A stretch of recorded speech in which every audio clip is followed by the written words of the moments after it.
Evolve ہوا اور ہم نے اس کی ساری سٹیجز دیکھی ہیں. اتنی عمر ہے میری کہ میں نے اس کی ساری جب یہ ایک بڑی تیزی سے ایشیا میں اوپر جا رہا تھا اور ایکسپیکٹیشنز تھی کہ یہ ملک وہ بنے گا جو ایک کتاب تھی دی ایشین میریکل، اس کے اندر پاکستان کو انہوں نے کہا تھا کہ یہ ایشیا کا کیلیفورنیا بننے جا رہا ہے.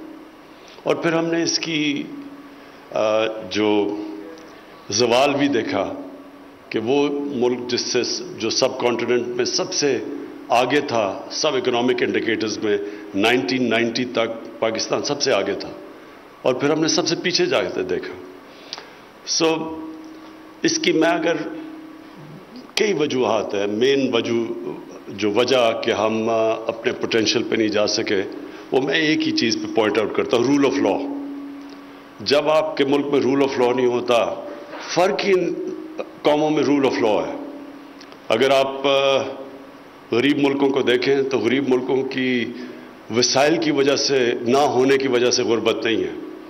رول آف لا کرٹیکل چیز ہے جس کی وجہ سے ایک معاشرے میں سویلائزیشن بھی آتی ہے، میریٹوکریسی آتی ہے، وہ اوپر آتا ہے، اور پھر ڈیموکریسی بھی اسی ملک میں پراسپر کرتی ہے جدھر رول آف لا ہے. اگر رول آف لا نہیں ہے تو آپ الیکشن کروائیں تو وہی وار لارڈز اور طاقتور اور کرمنلز اوپر آ جائیں گے. تو پری کنڈیشن ڈیموکریسی کی ہوتی ہے کہ رول آف لا ہو، وہ روکتا ہے اس طرح کے کرمنلز کو اوپر آنے کے لیے. اور یہ جو کرپشن ہے، یہ ایک سمٹمز ہے رول آف لا نہ ہونے کی. تو اور ساری بھی جو ڈیولپنگ ورلڈ ہے وہ پیچھے کرپشن کی وجہ سے ہے، اور کرپشن ایلیٹ کی.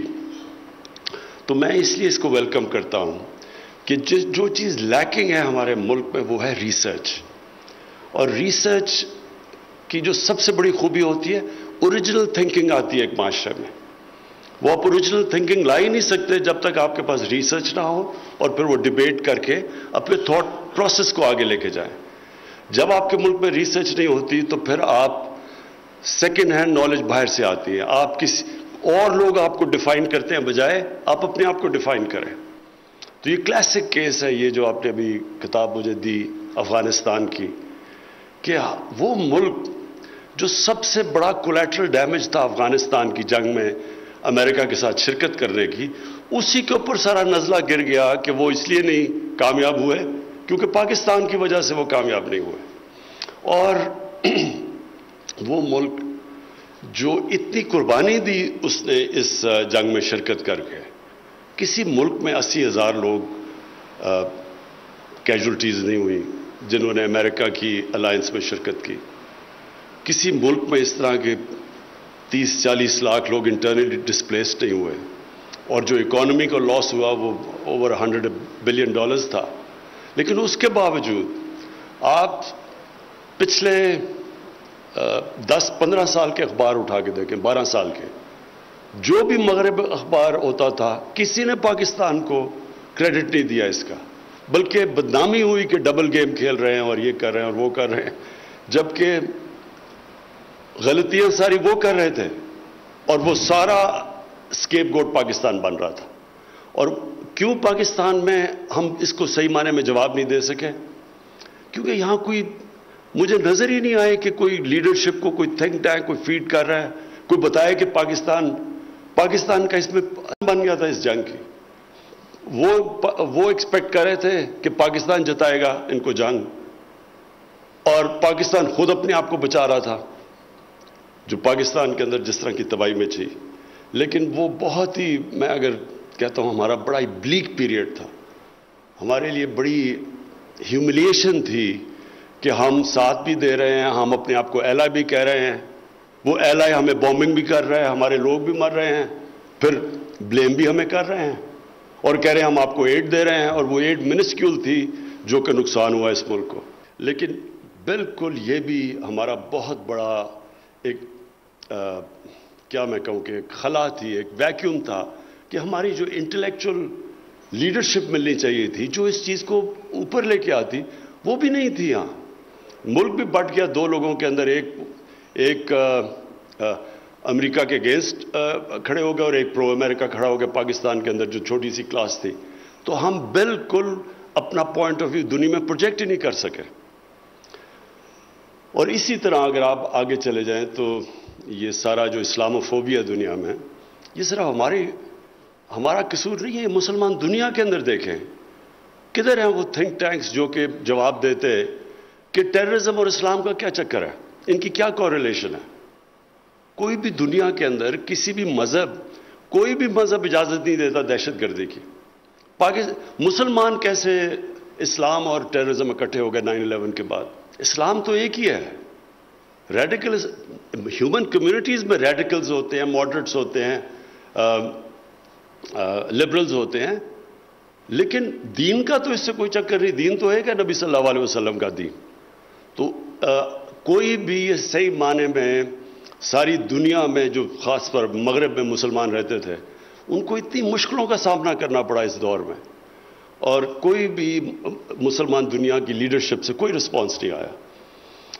اور ابھی بھی میں سمجھتا ہوں کہ جو ہندوستان کر رہا ہے اس وقت، جو ہندوستان کو وہ ڈیموکریسی بھی کہتے ہیں اور اس کے ساتھ کوئی ویسٹرن ملک اس کو کوئی تنقید ہی نہیں کرتا جس طرح کی حرکتیں کر رہا ہے ہندوستان، اب جو کشمیر میں کر رہا ہے.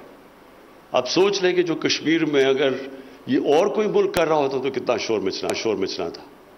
تو اس میں بھی پھر مسلمان دنیا میں اگر ہمارے تھنک ٹینکس ہوتے کم از کم اس کو اٹھاتے ہیں اس چیز کو، تو وہ بھی ہماری بڑی بدقسمتی ہے کہ جس طرح کی ریسسٹ گورنمنٹ آئی ہوئی اور جس طرح کی فیشسٹ پالیسی ہیں اس کی، جو وہ اپنی مائنورٹی سے کر رہے ہیں، اور خاص طور پہ پھر سے جو وہ کشمیر میں کر رہے ہیں. لیکن انفارچونیٹلی ہماری مسلمان دنیا میں ایسے تھنک ٹینکس نہیں ہیں جو کہ پروجیکٹ کر سکے اس چیز کو. میں یہ بھی سمجھتا ہوں کہ جو آپ نے نیشنل سیکیورٹی کی بات کی، نیشنل سیکیورٹی ہم سب جانتے ہیں کہ صرف اب تک ہم ساری کانسنٹریشن ہماری ملٹری کے اوپر تھی، but actually national security all encompassing چیز ہے، اور اس کے اندر کبھی بھی نیشنل سیکیورٹی آپ کی ہو ہی نہیں سکتی جب تک ایک انکلوسو گروتھ نہ ہو. کوئی بھی ملک سیکیور نہیں ہو سکتا جس اگر چھوٹا سا طبقہ امیر ہوتا جائے اور جو نیچے لوگ ہیں وہ پیچھے رہ جائیں. کوئی ملک سیکیور نہیں ہوتا اس سے، بلکہ وہ بھی ملک سیکیور نہیں ہوتا جدھر ایک علاقہ ڈیولپ ہو جائے یا 2-3 شہر ڈیولپ ہو جائیں اور باقی جو ملک ہے وہ پیچھے رہ جائے یا صوبہ پیچھے رہ جائے. یہ ہمیشہ یہ ہوتا ہے انتشار کا کاز. آپ کے ملک کے اندر جب بھی وائلنس ہوتی ہے کہ کوئی لوگ کھڑے ہو جاتے ہیں، وہ اس لیے ہوتے ہیں کہ ان ایکول ڈیولپمنٹ ہوتی ہے، نا انصافی ہوتی ہے. تو یہ نیشنل سیکیورٹی کا یہ بھی بہت بڑا ایشو ہے کہ ہم ایکویٹیبل انکلوسیو ڈیولپمنٹ کیسے کر سکیں، یہ بھی بڑا امپورٹنٹ ہے. اور پھر جو ہیومن ڈیولپمنٹ ہے اس کے اوپر بھی بہت امپورٹنٹ ہے کہ آپ کی اس کے اوپر توجہ ہو. میں یہ چاہتا ہوں کہ آپ ہائی لائٹ کریں کہ یہ جو ہمارا یہ 3 tiered سسٹم بن گیا ہے، یہ دیکھیں نا، اگر ہمارے پاس صحیح تھنک ٹینکس ہوتے، ریسرچ ہوتی، تو اس کے اوپر تو کوئی کامنٹ کرتا کہ تھوڑے سے بچوں کو آپ انگلش میڈیم ایجوکیشن دے رہے ہیں، پھر اردو میڈیم ہے، پھر دینی مدرسے ہیں، اور پھر ہم سمجھتے ہیں کہ اس کا فال آؤٹ نہیں آئے گا پاکستان میں. ہم جب یہ انتہا پسندی دیکھتے ہیں تو اس کے پیچھے تو جائیں. جب انتہا پسندی ہوتی ہے، ایک چھوٹا سا وہ جو 2 طرف آ گیا نا، ایک طرف انگلش میڈیم ایجوکیشن آ گیا، بیچ میں اردو میڈیم اور ادھر دینی مدرسے، 3 پیرلل سسٹم چل رہے ہیں. اور یہ جب میں جب پڑھتا تھا تو 4-5 انگلش میڈیم سکول تھے، باقی سارے اردو میڈیم تھے. وہ بجائے ہم اس کو کلونیل ایجوکیشن سسٹم کو ٹھیک کرتے ہیں، ہم نے اور اس کے اندر ڈسٹورشن لے آئے.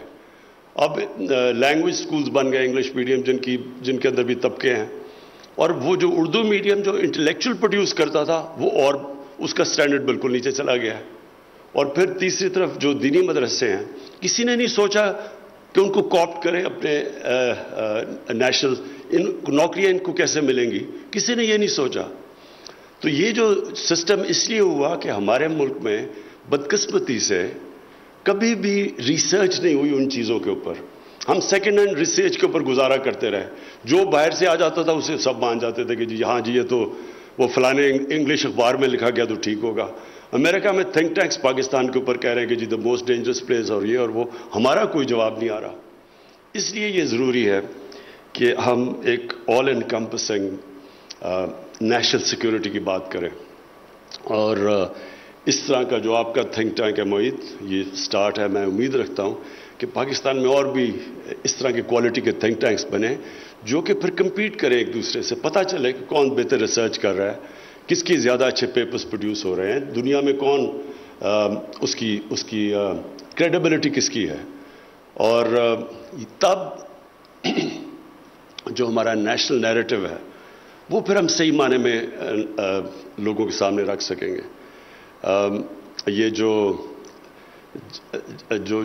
مجھے سب سے زیادہ تکلیف ہوتی ہے، اور یہ اب سے نہیں، یہ میں پچھلے 30-40 سال سے دیکھ رہا ہوں. ایکچولی وہ جو سلمان رشدی کی جو کتاب نکلی ہے اس کے بعد یہ خاص طور پہ ہم دیکھ رہے ہیں کہ باہر کے لوگ اور باہر کے میڈیا، باہر کے تھنک ٹینکس ہمارے ایکسٹریمز کے اوپر کانسنٹریٹ کر کے تو سارے معاشرے کو رنگ دیتے ہیں ان ایکسٹریمز سے. میں جب پہلی دفعہ انگلینڈ گیا تو وہاں یہ ریسسٹ ہوتے تھے، ان کو سکن ہیڈز کہتے تھے. تو سکن ہیڈز جو بھی ایشین ملتا تھا تو اس کو پکڑ کے مارتے تھے، ان کو برا بلا کہتے تھے اور ان سب کو پیکیز کہتے تھے. تو میں اگر سارے انگلینڈ کو، وہ سکن ہیڈز کو جو وہ حرکتیں کر رہے تھے انگلینڈ میں پاکستانیوں اور انڈینز کے خلاف، ان کو بیس بنا کے سارے انگلش معاشرے کو اگر میں ڈیفائن کر دیتا تو وہ بھی بڑا ایکسٹریم معاشرہ ہونا تھا. حالانکہ جو انگلینڈ کا معاشرہ ہے پرابلی سب سے، جتنے بھی میں نے دیکھے ہیں، بڑا لبرل معاشرہ ہے. لیکن آپ کسی بھی معاشرے کے ایکسٹریم کے اوپر کانسنٹریٹ کریں تو آپ اس کو بڑا برا بھلا کہیں گے. تو ہمارا تو ڈیفائن ہی ہوتا تھا یہاں.